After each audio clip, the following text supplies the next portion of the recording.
ये कहानी एक ऐसी राक्षसी की है जिसे सिर्फ इंसानों के खून से प्यार था। मगर एक दिन कुछ ऐसा हुआ कि वह इंसान को अपना दिल दे बैठी।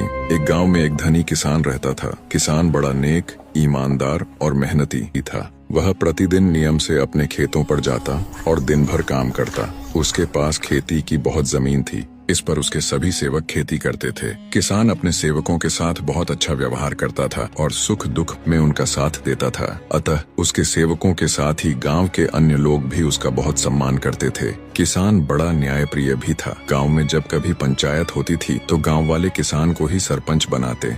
किसान के एक बेटा भी था जिसका नाम था जारुल। जारुल बहुत सुंदर और हष्ट पुष्ट शरीर वाला था। उसका रंग गोरा, सीना चौड़ा और पूरा शरीर कद्दावर था। 20 वर्ष के जारुल पर गांव की सारी लड़कियां उस पर मोहित थीं और मन ही मन कामना करती थी कि जारुल उन्हें पति रूप में मिल जाए। इन्हीं लड़कियों में से थी मोहिनी। मोहिनी रंग रूप में तो बहुत सुंदर थी, किंतु वह बड़ी ही कर्कशा थी और वह बड़ी ही जिद्दी लड़की थी और मन में जो कुछ ठान लेती उसे पूरा करके ही दम लेती थी। मोहिनी कई साल से जारुल पर डोरे डाल रही थी, लेकिन जारुल इतना पत्थर दिल था कि उसने मोहिनी की ओर कभी आंखें उठाकर नहीं देखा। लेकिन मोहिनी तो मोहिनी थी। जारुल गांव की किसी भी लड़की पर ध्यान नहीं देता था। उसे तो एक सुंदर और शीलवान लड़की की तलाश थी जो इस गांव में नहीं थी। जारुल को पूरा विश्वास था कि एक दिन उसकी भेंट उसकी सपनों की रानी से कभी न कभी अवश्य होगी। लेकिन मोहिनी तो जारुल की दीवानी थी। वह किसी तरह जारुल को सिर्फ पा लेना चाहती थी। इसके लिए वह सब कुछ करने को तैयार थी।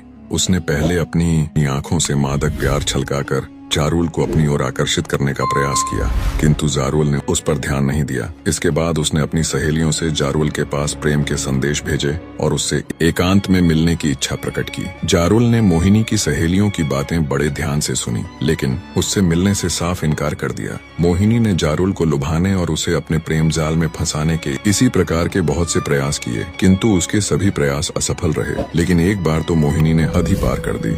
जारुल अपने पिता के खेतों से लौट रहा था। शाम हो चुकी थी और रात का अंधेरा तेजी से बढ़ रहा था। जारुल खेत की पगडंडियों पर चलता हुआ तेजी से अपने गांव की तरफ बढ़ रहा था। उसका गांव अभी कुछ दूर था। अचानक सुनसान रास्ते पर मोहिनी प्रकट हुई और उसे लिपट गई। उस समय उसने भरपूर श्रृंगार किया था और भड़कीले कपड़े पहने थे। जारुल घबरा गया। उसने मोहिनी को अपने शरीर से अलग करने का बहुत प्रयास किया, किंतु मोहिनी थी कि उसे छोड़ ही नहीं रही थी। जारुल उसका एक हाथ अलग करता तो मोहिनी दूसरा हाथ उसकी गर्दन में डाल देती और दूसरा हाथ हटाता तो वह पहले हाथ से उसे जकड़ लेती। मोहिनी की स्थिति पागलों के समान हो रही थी। वह कभी जारुल को चूमने लगती तो कभी उसके शरीर से अपना शरीर रगड़ने लगती। उसकी आंखों से वासना टपक रही थी। जारुल ने जब देखा कि मोहिनी उसे किसी तरह छोड़ने को तैयार नहीं है तो उसने मोहिनी को अपने से अलग किया और उसे दूर करने के लिए एक जोरदार धक्का दिया।